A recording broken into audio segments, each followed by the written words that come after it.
Ya, Assalamualaikum warahmatullahi wabarakatuh. Sebelumnya terima kasih Mas Denny.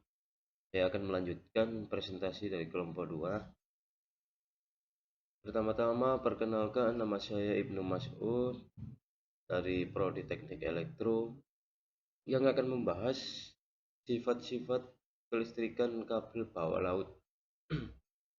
Yang pertama, sifat kelistrikan kabel bawah laut ini dibagi menjadi ada 3 bagian, yaitu konduktor, isolator, dan semikonduktor. Yang pertama, tembaga, baja, dan aluminium yang memiliki hambatan jenis bagi berikut ini ya. Terus kaca politena atau kaca PE. Menurut saya kaca ini termasuk bahan isolator karena tidak dapat menghantarkan listrik, cuma menghantarkan itu cahaya aja kan. Mungkin teman-teman punya pendapat yang lain yang mengenai kaca, bisa ditanyakan atau dicari. Tapi menurut saya kaca itu termasuk bahan isolator. Kedua, silikon. Yang selanjutnya silikon. Silikon termasuk semikonduktor ya, yang memiliki hambatan jenis sebagai berikut. Terus selanjutnya, penggunaan kabel bawah laut.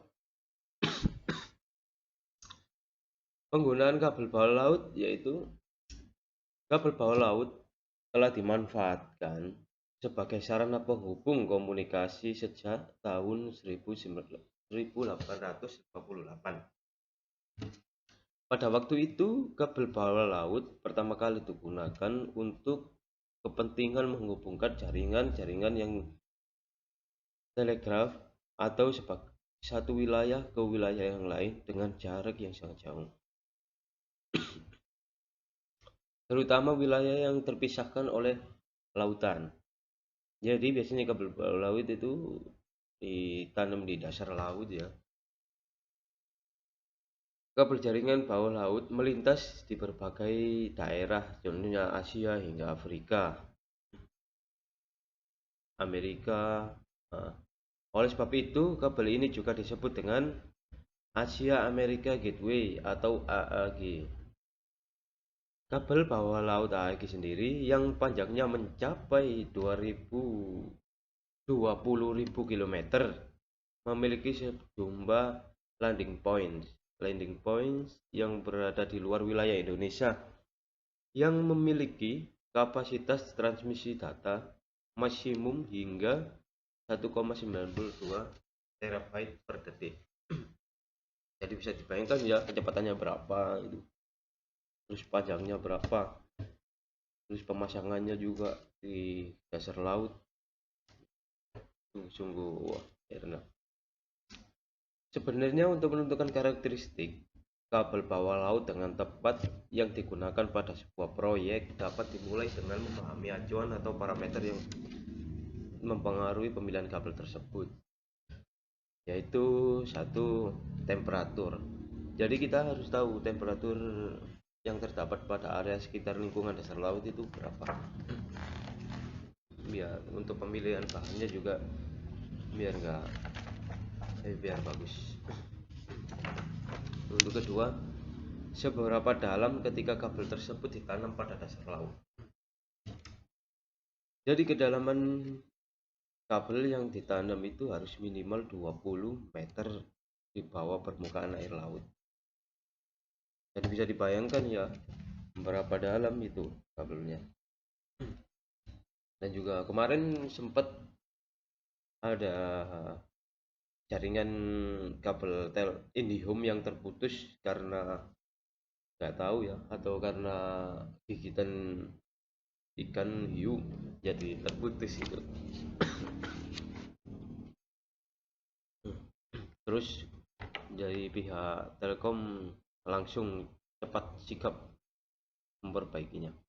Terus selanjutnya adanya persyaratan khusus yang sesuai dengan metode penanaman kabel, seperti kedalaman kabel yang saya sebutkan tadi, terus arah pipa mata bor dan lain sebagainya.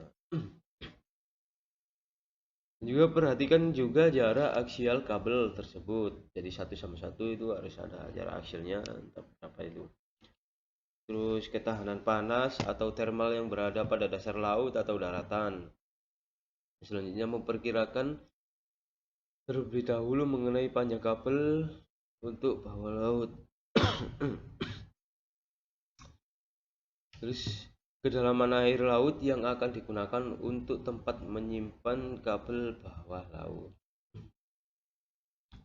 Yang selanjutnya memilih tipe tegangan kabel penghantar daya bawah laut. Biasanya untuk kabel bawah laut dayanya berkisar antara 3,6 atau 7,2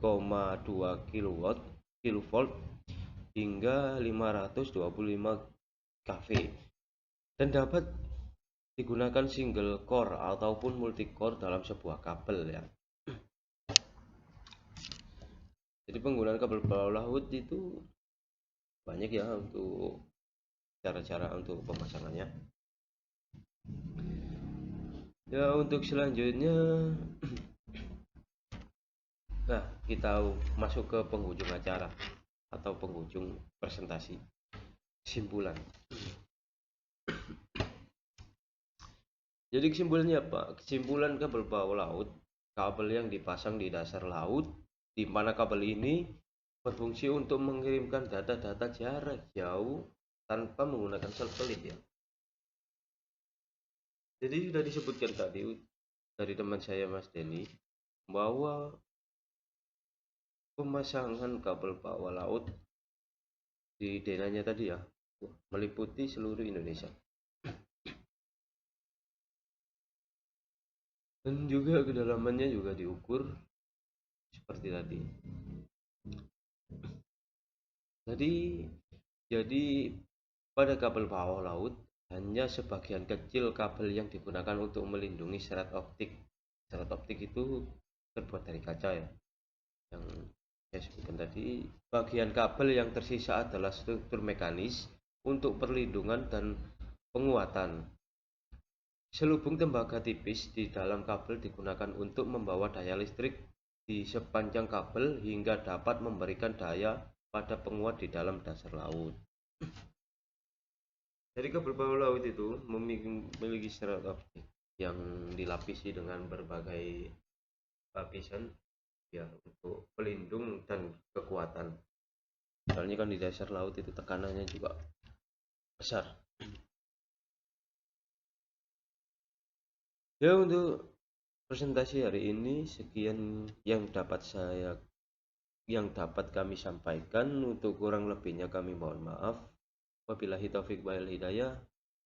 Wassalamualaikum warahmatullahi wabarakatuh. Sampai bertemu di lain waktu dan lain presentasi. Terima kasih.